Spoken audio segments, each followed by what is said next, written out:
I think all businesses to some extent should read the report, especially those who don't necessarily think that next generation connectivity is relevant to them. We found that it is these more physical industrial sectors that stand the most to change from next generation connectivity. We found that there were a number of commonalities behind those who had successfully adopted connectivity in general, and those are certain things like hiring the right talent, getting on board the right expertise, experimenting, setting up labs, making investments, and that kind of thing. I think some of the early adopters would be energy in particular, which is the sector that we found that placed the most value on the strategic importance of 5G in particular. Other sectors might find that there are more barriers, there's more uncertainty about why they should be adopting it, and there are more risks and costs to weigh up. And then there are other sectors like digital businesses who will be adopting almost naturally owing to their existing business. We're seeing a number of different business models emerging. We're seeing, particularly because of the ability to connect a range of devices, that some firms are moving to a sort of as a service model where they are leasing products rather than selling them. There are also particular opportunities in healthcare and digital healthcare to decentralize how healthcare is provided. In the past, connectivity has been a huge force for social and economic change, and often we don't know what those marginal gains in connectivity, faster speeds of coverage and so on, might lead to, but we're already seeing that some sectors are really starting to invest in the idea and bullish about what it might bring. So we're asset managers, and the function of an asset manager is to make sure that the owners of assets get the full value possible from those assets, from their investments, and that we make those assets live and work for as long as possible. We do this work mainly in the renewable energy sector, in solar farms, batteries, some wind farms, and we do it in Spain, Italy, Portugal, Ireland, the United Kingdom, and Australia. Some of our biggest challenges are around connectivity. We have to deal with different types of software in a plant that's in different locations, sometimes very remote, and we have to then bring huge amounts of that data back, sometimes on unreliable communications channels, and then we've got to clean that information. That means storing it so that in its raw and manipulated form, it's available for audit, and then people can take assurance from that information and take important business decisions arising from it. There is no amount of next generation connectivity that I'm not interested in. If you talk to me about 6G tomorrow, I'm interested in that already. I don't want to have to push my way in to people's databases, nudging others out of the way or conflicting with them about what time of day I'm trying to get my data. I want my data and I don't want to fight about it. And I want to invest in that, or I want the environment around me to become more sophisticated. Next generation connectivity in the energy sector is all about finding balance. You've got variable demand being met by variable supply.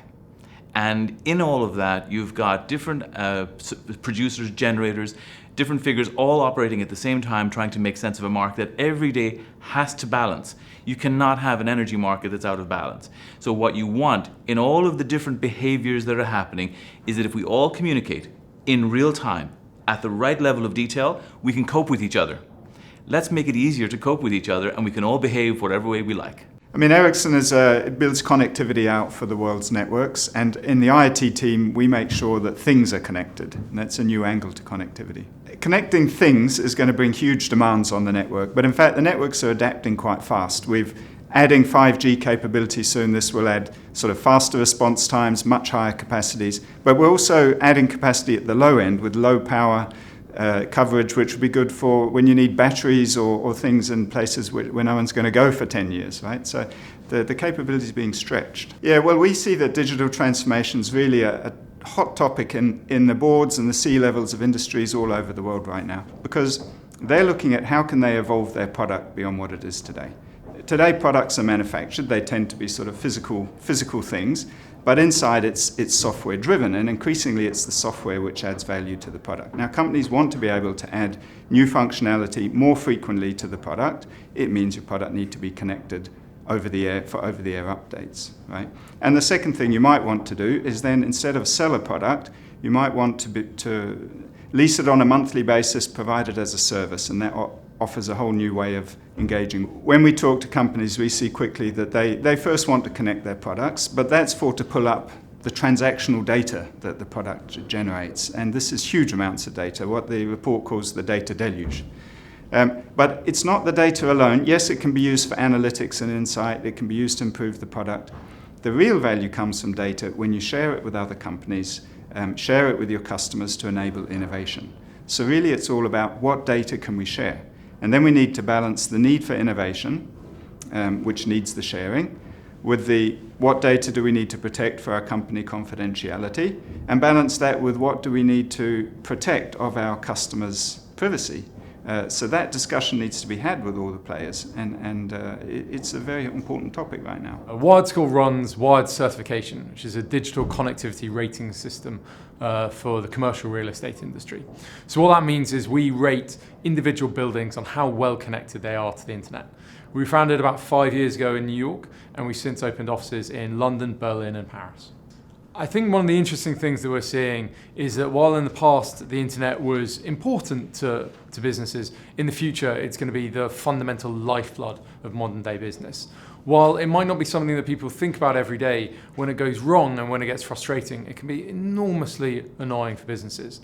The average business loses about $300,000 for every hour that the internet goes out.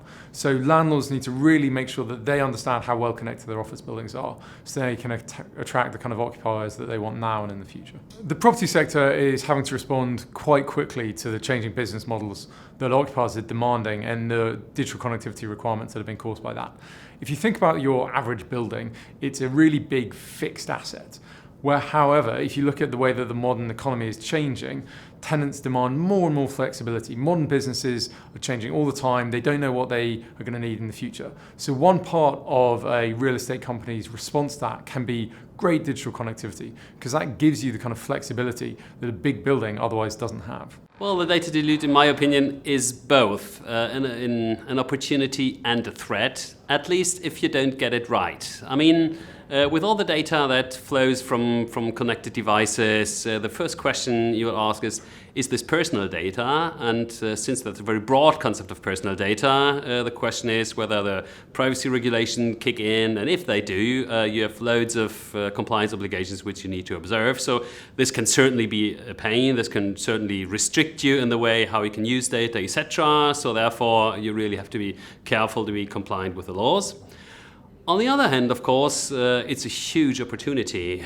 This is also one of the results from the report, where 80% of the respondents say that the biggest opportunity they see from IoT, which is basically enabled through new connectivity, is a more sophisticated data analytics. So there are loads of opportunities analyzing all these data, putting them together from different sources, and drawing conclusions in order to improve products, to improve services, etc.